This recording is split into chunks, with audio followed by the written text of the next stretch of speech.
friends, and welcome back again to another edition of Conservation Stories. This is Tillery Timmons-Sims. I'm your host of Conservation Stories, which is a podcast brought to you by the Sandhill Area Research Association, or SARA, as we like to call it.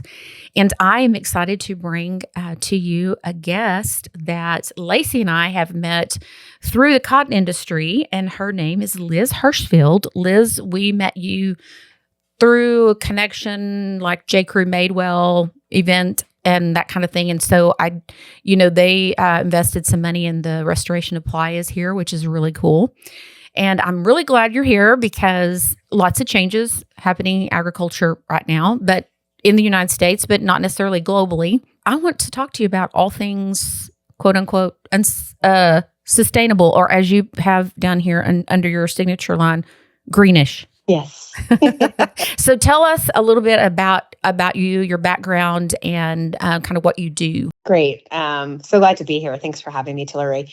So I am going to age myself. I've been in the fashion industry for 30 years. I started off production, product development, merchandising, eventually, oversaw the full supply chain. So everything from working with designers to developing product to working with suppliers offshore and in the United States to get that product made, like managing the quality, the business, the shipping, like all of that, right? And, through about, I would say 20 years into my career, so about 10 years ago, I got really passionate and immersed in sustainability.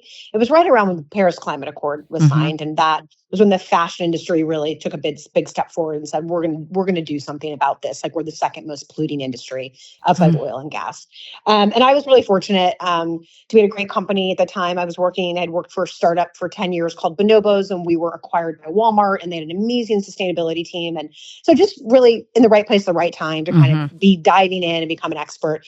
And that transitioned into me ending up moving on to J.Crew Group and overseeing sustainability for all those brands, as well as production and product development for Madewell. And that's where we met, because I was very fortunate to have the opportunity to implement a program that I had actually concepted many years prior with Larea Pepper around how we could help support growers in the United States, cotton growers, transitioning to sustainable farming practices. And we were able to implement that program. I think we had like 30 some odd farmers. You guys, Lacey, you guys were one of them. And then we got really passionate about water and how it was actually on a visit to Texas where it was in the middle of like one of the worst drought years. And we were doing a bunch of work on water in Asia because we wanted to really focus on the areas that we had the most production. And then I thought to myself, why aren't we doing something here? Right? Like we need to be doing something here. And that's where the playas came up. And so it's been such a pleasure to work with you guys. And I left the company a little over a year ago and started my business, Greenish. The idea behind the name is really about meeting folks where they are. Yes. And I think that the journey for me with working with growers was, we went in with this idea of how we wanted things to be, and really then starting to understand what it means to grow cotton and what it means in all the different regions and how we could actually develop a program that worked for everyone. And that's really what the focus of the business is. It's supply chain and sustainability and helping folks, do whatever they need to do, whether it's adjust their sourcing strategy because they're too heavy in China, implement, sustainability strategies, be compliant with legislation, all of that stuff. So, yeah. It's interesting to me. Lacey has taken part in that program for several years now, and I'm watching her, go through that certification process, and it's a little irksome, to be truthful. I know. With you. I know. So it's like how I do know that. someone in the middle here is making all the money. And so, and we, trying to figure out how do you improve this process and make sure that farmers and these brands get to build a relationship, because to me, that is the piece that will make the difference. Is if you are, in a relationship with someone, like how can that farmer trust that this organization's not going to just disappear and not going to do anything, or people are going to be gone, and the people have been, displaced, and so these bigger bands, you need the people that are way up there, to be knowing the people that are way down here on the farm, and making those 100%. Connections. And it makes a big difference, because I know that when we tell people this restoration for these supplies is being paid for by a blue jean company, like what? Why? Because they know what the risk is. That this is a supply chain risk for them. and they know they need to be investing in our region. They know how much cotton we supply, and it makes a big difference when the people on our end that we're wanting to bring into these, conservation ideas know that, the people on your end are the ones that are supporting it. It makes a big impact. And that's why I keep saying we need a sign, we need a billboard that says, why does, J.Crew care about Playa Lakes? I think it's interesting because you brought up the point of just like how getting that direct connection. And honestly, that all came about with a trip to Texas and meeting you guys and I'd met Lacey before, but like going to the farm, understanding and like hearing that light bulb was like, what are we doing? We have to help with the water situation here. And so I think that that's something that's so important that you can't. Right. Can't that discount. Yes. And that is something that we've kind of put on the back burner, but would still love to pursue that. Ag dialogues, a conference where, we get to bring folks in from across the supply chain, mills and retailers and do what you're talking about, showcase, but not just that, but provide like, hey, what does soil health actually mean? And also, hey, we have a language barrier. When you talk to people in our culture, this is what this word means to them, and hares like, don't treat people on the farm like they're stupid, and vice versa. Like, hey, these people are coming to see you, and this is a great opportunity for us to get out of our own little world and step into a bigger world and find commonality with the people that are our consumers. I couldn't agree more. And one of the things for me when I first visited and actually first started talking to cotton growers in the US about this program was the realization that you all have been implementing these like very sustainable practices for years and like the United States is like the cotton industry is like kind of just naturally sustainable out of need, right? That you see climate change, what's going on with soil health. And, when we were implementing this program and we'll talk about the certification process. We needed a certification. And so we brought it there, but you guys were already doing everything. Mm-hmm. You just needed to get certified, Mm-hmm. And so Mm-hmm. I think that's something that people don't know and that don't understand, that I think that the U.S. grower is very well informed and very much looking at their land because that's your life, right? Like exactly. you're handing that down generationally, and it's very important. So. I remember, when there was someone here from the Kiss the Ground initiative, and she was like, "This has been nothing like we expected. Like we were like, well, we're expecting people to like." Be not know about soil health or like be able to like quote to like teach people how to do things. We came here with people already doing these things, and then we thought, well, we'll help with like labor and make sure like people like labor are being treated well. And then she's like, we didn't realize like these people like worked for you for years, like basically their family. And she's like, we didn't, there really has been nothing for us to do in that area, which I could come up with a few good ideas, but I mean, not because people are being treated bad, but just because of the needs, And anyway, but I think that's something that's encouraging for me to hear because, we really do care about these things and we may not call it the same thing. And over the last in the previous administration, everything old just got a new name. And so it really wasn't any kind of new ideas. It was just trying to get people to implement some of these older ideas that maybe, some people maybe have just been reluctant to, implement. So tell me about why do companies need a certification? And I know this is certifications are such a problem because everyone has like certification. They're like overloaded with certification. They're exhausted. And it's not just farmers, it's factories, it's it's everyone, right?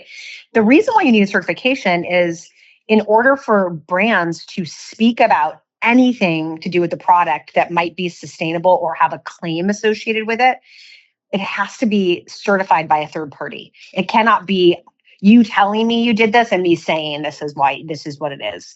And so it's all about regulation. And it's about, if you want to talk about the product having these attributes or claimings, you have to have the certification to back it up. And that's the biggest issue. And so there's definitely like fatigue in the industry for sure. And they're not easy, and the folks that run them don't totally understand what they're doing sometimes. I know this well. Yeah. So it's policy driven, basically. Yeah. 100%. 100%. Because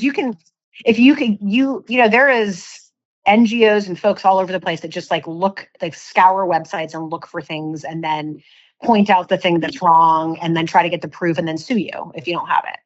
And so it's like companies are very, like your legal teams are all over you being like, you must have the information to back this up if you're going to say it. So what kind of information do they want? Is it different, or is pretty much everybody in the cotton, and specifically in cotton, like, are people looking for the exact same information, or do we have different standards? It's the same standard. So it's like we're talking about a regenerative certification. What does that mean, right? And then who is that party that's going in and saying, yes, that farmer did these things, and yes, they got these results. That's what they're doing, right? And then they're providing that data, and it's a third party that's not associated with me, and it's not associated with you. So there's no way that they could be biased or be like giving information that was inaccurate, right? But there's there are so many other things. If it's soil health, like you're claiming carbon savings, you have to have someone who's validating that. That's not you, and that's not the farmer. Right.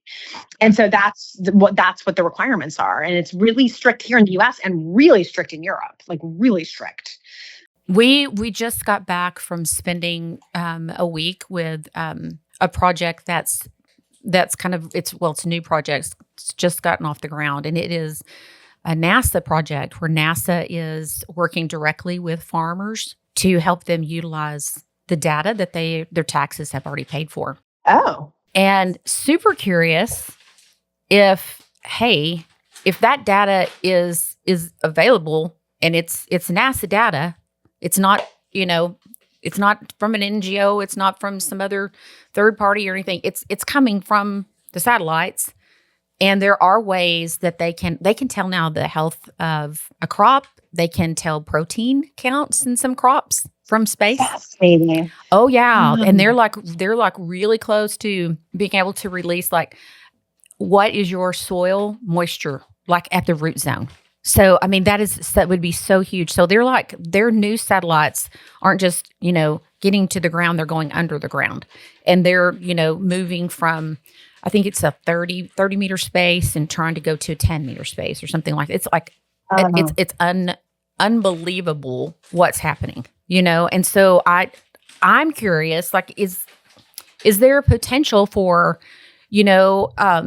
for us to be able to craft something like that? I mean, to me, that sounds really interesting. There would have to be a lot of like stipulations around it and like how, you know what I mean? Like a process around it. But I think that's fascinating. Certainly it's coming from NASA. So who is going to who's going to say that's not real? Right. And I think there probably has to be a way. I mean, some of this legislation that's going on has been like, okay, you have your certification and now you have to get an auditor to like confirm that that's real, like a KPMG or something. So they might want like something like that for the brand to just be like, yes, this information is real.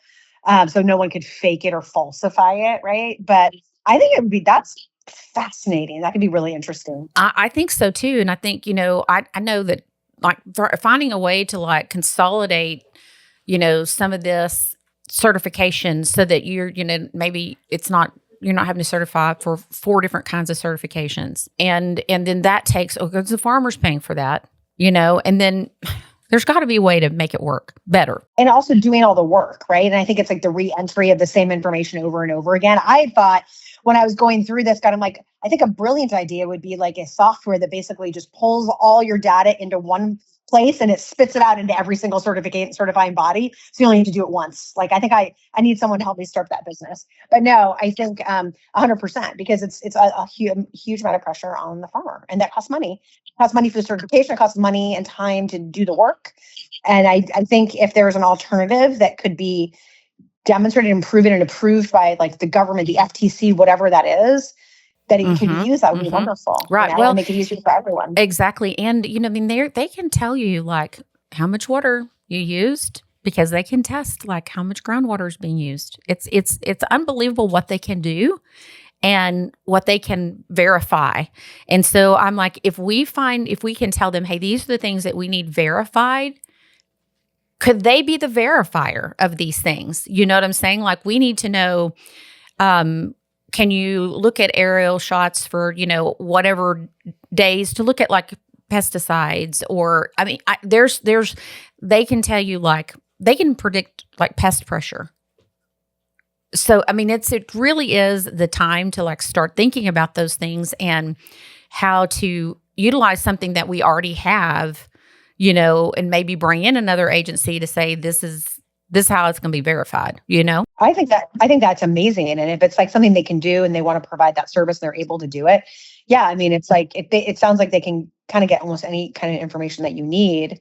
And it would really be just ticking down those certifications and what are those requirements and be like, can you give us this? Right? Exactly. That's exactly right. Yeah. And just figuring out what that list is. And then, then the farmer is able to work directly with them, that's really the goal of this program, is for NASA to begin working directly with the farmers and making this information that farmers have already paid for as accessible as possible to them. And how do they use it to further research? I had no idea NASA was doing things like that. Well, it's pretty new. It's been going on for about 2 years. So the NASA Harvest was a global agricultural initiative, and then they kind of honed in on the U.S. and said, okay, how could we like beef this up for agriculture in the U.S.? And so one of the NASA harvesters, one of the directors of that, submitted a plan with a guy that was in Kansas at the time, and he had been working very closely with a farmer on research. Like, they are just really, really good friends. And so that's kind of the model that they're rolling out, is a relationship-based research development where the researcher and the farmer are really connected. They understand, really well the needs, and they are able to move things together. And then NASA's providing all the data. So what we're looking for on the farm side is like, we need to be able to calibrate this data that's coming down. Okay, we need to know from the ground up, like what we're seeing down here, is it matching what we're seeing here? And so there's some, those kind of projects are ongoing right now through this program. So in fact, we released maybe 2 or 3 weeks ago, we released the podcast. So you should go listen to it, Liz. And I definitely will. If you haven't listened to it, listeners, you should go back. It is something about space is in the title. And I think I don't know what number episode it is, but we'll put a link in it in the notes so that people can go back and catch that. So yeah, that's fascinating. I love it. I think that's great. It'd be amazing. Yeah, I think so, because, the more we can make it where it's less expensive, then like that, it's less expensive for the brands, it's less expensive for the farmer, and I mean, I know I was visiting with a woman that's a cotton farmer, and she was saying, I'm not participating next year in this such and such program because I literally pay 3/4 of what I get in the bonus is going to pay for my certification. Wow. And so she's like, I'm not participating anymore. Like, it's not worth my time, And so like, yeah. So how, like, addressing, that idea. And I know Textile Exchange is, they're just kind of like, let's set like a general standards. But what I'm curious as to why, we have that for organics. The USDA has that certification process for organics. And do you see any movement towards the USDA creating a certification that these brands need? I mean, I think that would be wonderful because they're already involved in it, right? It makes perfect sense. But got like that GOT certification. I think it's got a real hold on things, right? And so I think you also then begs the question of like, are you then putting folks out of business doing that? But it also is like, I think it's a valid point. And if the USDA is already classifying the cotton, they're already doing the work. Like, why wouldn't they come up with, this is certified USDA organic? Right. Yeah. Well, and I mean, you do have to get that from the USDA. Yeah. I mean, you can get that label from them, but they come out and check and do all the certifying and stuff for it.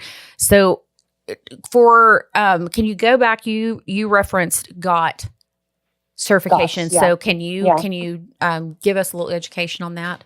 What that is? Yeah, I mean, it's this organic certification. It's been around for years, and it's really the certification that everyone uses. There's another one called OCS. It's like less, but GOTS is very strict, obviously. And it's just really well known, and it's most prevalent used in, I would say, our industry when we're talking about organic, and I think the customer recognizes it. And they have a strict process. And, you can't call, let's say you're making a cotton skirt and you're using certified organic cotton. You can't call that skirt organic unless the full supply chain is certified. So GOTS will go into like your facility, your factories, the mills, the spinners, and then also your like fulfillment centers and your whole company and everyone gets certified. Then you can call it organic.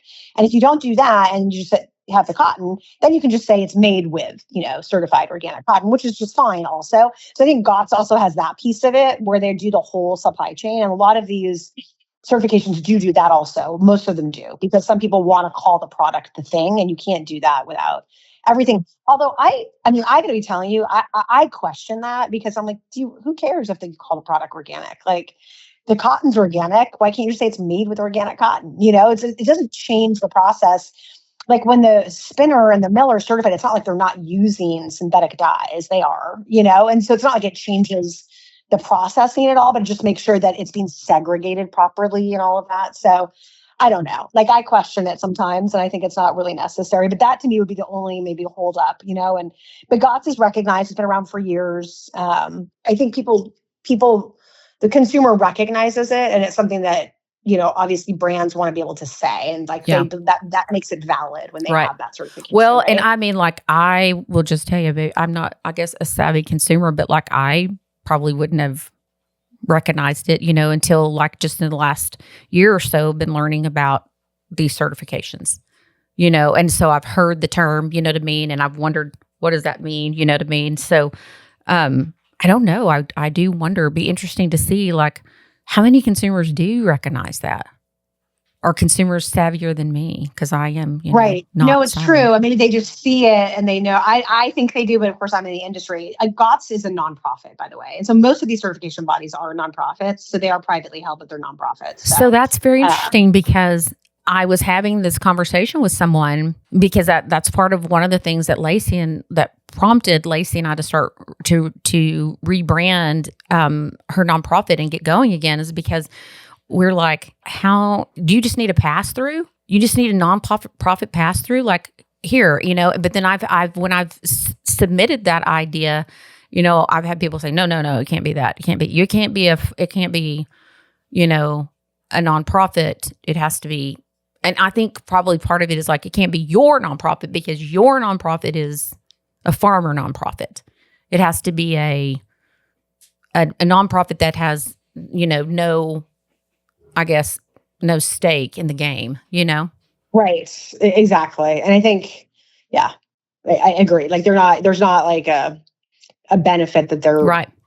Well, and I've wondered too, like, because like every region is so different. Like, why don't we have a very specific certification just for our region, that says, hey, this is, what you're looking at. And when you get it from here, it's from this area, because what we're doing, we might use way less pesticides than, somewhere where there's a lot more, attractive environment for insects than we are. Yeah, I mean, that's definitely true. I agree. So it is hard to have like a one size fits all. I think that's the thing, what we liked about regenerative, because it felt like it was like a list of options versus like, you can only do this and you can't do this, but it was more about what you can do versus what you can't do. Yes. Yeah. Mm-hmm. So I think that like sometimes these certifications are so strict that it turns people off. And when we went on the journey of starting to talk to farmers about this program, we started off with organic, and they were like, yeah, no. Mm-hmm. So, yes, that's right. And then we started learning about regenerative, and they were like, yes. And so we understood that like it was just too restrictive, and they weren't going to do it. Like, there's a farmer that we worked with in California, and they also farm food, and they're like, we cannot and like, part of the regenerative is like, oh, you can bring, livestock onto your land, and that's really helpful for the soil and blah, blah, all that stuff. And he's like, I can't even have my dog on the land. If I would totally mess with my organic certification for the food, So it's just like so interesting, the differences. So, yeah. Yeah. Well, and a lot of it too, is like the way it's marketed and that kind of thing makes a lot of difference. What consumers know and what they don't know. And we have talked about this before on the podcast. We're not the best at like understanding consumers and knowing what they need to know and what they want. I agree. And I actually, the reason why look, I said that consumers recognize GOTS. I think they do because it's just so widely used, but maybe that's just in my head. But one thing I will say is like talking about the certification is not for consumers. It's for policy. It's for like not getting called out by the FTC and not getting sued to say like, oh, you're calling this organic, but you can't prove it, And Yeah. so I Right. think that if that wasn't there, then I'm not sure brands would just say, oh, it's organic cotton. And the customer would be like, oh, it's organic cotton. Great. Like, so.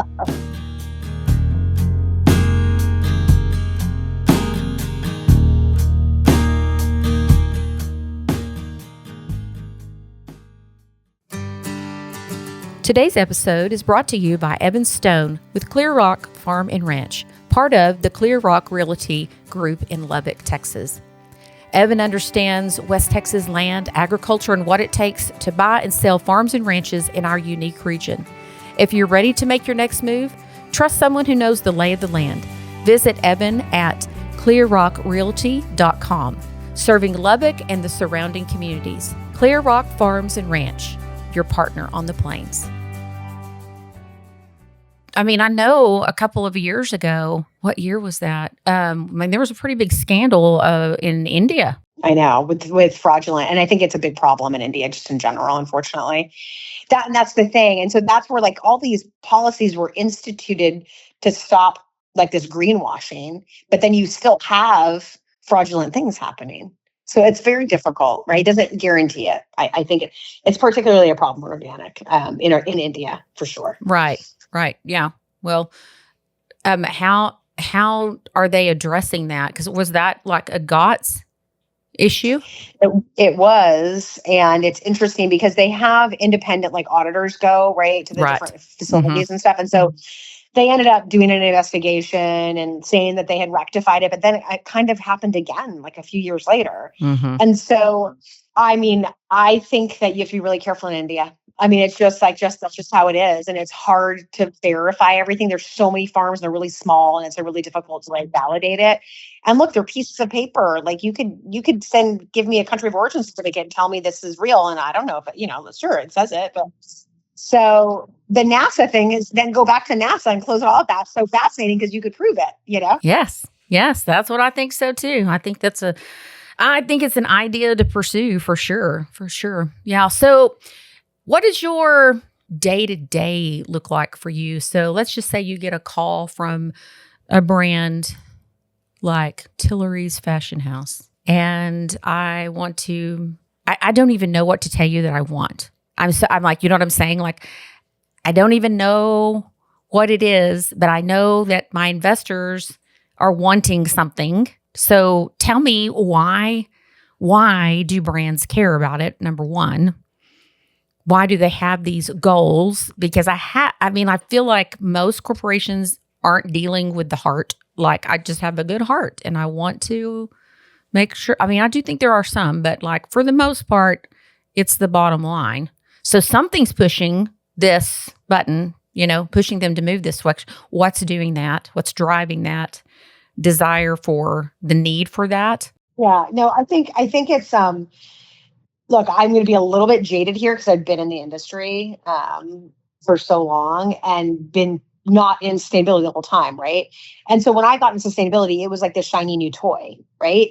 If there was a real and positive intent and people were really, really passionate about it and like, we're going to make a difference together. But I also believe, because I've experienced it, that like brands also saw it as an opportunity to market their product, right? And to get more business. And the reality is sustainability does not sell clothing. It doesn't. I mean, great product sells clothing. And then if you have all these amazing attributes or things that you're doing, it creates this brand loyalty and that customer will go back and buy again, right? And so I think in the beginning, people set goals because the industry kind of held hands and was like, we have to do it. And they were inspired, excited. And they also were like, okay, we're doing this, right? We're going to make a difference. And then I think the newness kind of wore off a little bit, especially after the pandemic. And people got a little bit like, okay, this doesn't actually sell product. And it's not that it's not important, but we're not going to talk about it as much anymore because, and a lot of folks don't. And there's some brands that are committed to it and do a really great job and have woven it into like who they are as an ethos with the brands that have in the culture. Yeah. And most of them haven't, and that's okay too. And they haven't walked back their goals, these brands. They just don't use it as much as a marketing tool. So, but they set the goals. And so you get a lot of flack if you're like, yeah, we're going to like not do that anymore, And I think we set goals that we knew were aggressive, but we did it on purpose because the industry did hold hands and say, like, we have to set really, really high goals, because then if we get like 70% of the way there, we'll make more progress than if we set watered down goals and get like 100% of the way there. And so everyone did that. And then obviously we did it without knowing. And then we started getting into it. Now we're all experts. We're like, yeah, that's going to be really hard to do. And so my view was always just like, talk about it authentically and say, like, well, this is what we're doing. We're not getting there quite fast enough. We're going to do. So that's really why folks set goals. I don't think it was disingenuous. They were like excited, inspired, like, we're going to make a difference. We can do this. We can impact the industry. And I think that as the years have gone on, people have realized it's really hard. Yes, like it's just, right. It's very hard, So has the momentum for ESG, has that waned? Do you know what I mean? Like these corporations, like big, holding companies that are needing those environmental, social, and governance goals, or are you seeing some of that as it's kind of being pushed out currently? I think yes. But is that I was going to say, is that a global thing? It's a U.S. thing. It's not in the EU at all. Yeah, the that's kind of what I figured. That consumer is much more savvy also and much more focused on it. But it's also because the customer doesn't, they say they care, and a lot of them care a lot and you're passionate about it, but they don't show it in their spending and their purchase power, right? You've got Shein and all these like fast fashion brands. So it's like, I also think some of it's education, and like people don't know that they're buying things that are bad for the environment, that never degrade, and that you should buy cotton and natural fibers because that's the best. But so I think a little bit there's a waning of it because it's not a marketing thing anymore. You're not going to sell product because of it. So you really are doing it because it's the right thing to do. And then I think you see the real test of it when business downtrends and they start making less money. And that I think we'll see, because we haven't seen, it's been so up and down since the pandemic, right? And I don't think we'll see what happens with the economy in this next year or two. But if business really starts downtrending, then you're going to see the folks that are really committed to it and that aren't. You saw Nike, they laid off like 70% of their sustainability staff when they reorganized. And it doesn't mean they're not doing it. They're just not doing it at the level that they were doing it before, right? And so I think it's hard. And because my other thing too with Greenish is, because I came from the business side, I also understand that like when you're running a business, you're running it to make money. And you can't, if you're the most sustainable brand in the world, but you're making no money, then that doesn't matter. It's not sustainable. Right. Exactly. No, it's not. And so you have to find that balance of like, what's the right thing that's still going to help make an impact, comply with legislation, but not push you over the ledge in terms of profitability. And so I think that's also something that you have to balance. Yeah. That is one of the things that like is really kind of a guiding point for us, is that triple bottom line, people, planet, profits. You have to have all of those things in consideration when you're deciding what direction you're going to take for sustainability, which is where that word came from, is from that whole economic model. So when you talk about, like, I did not realize that fashion is the second largest polluter. So what are you talking? When I think about pollution, I think about like, piles of clothes. So I'm a huge, like, if I can get it resale, I'm doing it. I'm a Goodwill shopper. So I'm aware of like, the garbage and what we throw away, but are there other things from fashion that have to do with pollution? They definitely are. Really, the most intensive thing is the processing of the fibers into yarn and then the dyeing into whatever colors you want to use, and then making it into fabric. That's where it becomes very chemical intensive and very very water intensive. Obviously, you've got pesticides. We talk about that, but we know like that's fine. But like, and then you have all these synthetics that are derived from petroleum, from oil and gas, And so it's just it's very energy intensive. Like there's just a lot that goes into it that makes it. And then, yes, you have all those products sitting in landfills everywhere. So, but it's really like that process of making it into something that's the big kind of the issue. How do companies like Shein, are they making money on volume, just an enormous volume? Yeah. Is that it? Yeah. God, And they're wow. making money on enormous volume, and they're buying like cheap stuff, like cheap product, right? Like, so, I mean, I'm not an expert. I know Shein well enough. I know that my understanding is that they've kind of rehabilitated like a once kind of downtrending manufacturing community in China. But they also kind of like control it, right? And so they get the prices that they want. They get cheap fibers. Large majority is synthetic. Synthetics are really cheap. Oh, absolutely. Yeah. They're cheap. They also have a high duty though. And so, but they're not volatile like the cotton market is, right? Where not sure 1 year to the next what the price is going to be. And they're easy to make. And so I think that when you're selling a bunch of stuff, you can take lower margins on it because you're selling so much of it. Right.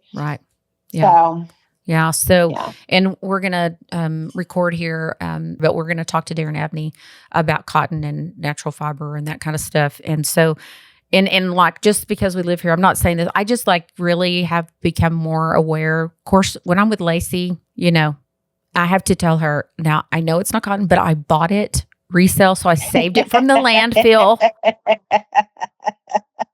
But I have become way more aware. This is not something that I ever even thought I would ever care about. But when you see the pictures and just the whole idea of, we had a girl from Poland here, and we took her into Target, and she looked around, and she looked at me, and she said, "Why?"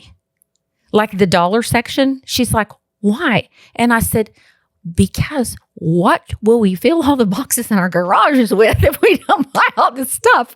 And I'm like, I'm guilty as and I think about how much we have so many storage buildings in, facilities here. And I'm like, my goodness, we are a purchasing culture, and we have so many places to put it because we can spread out. We do.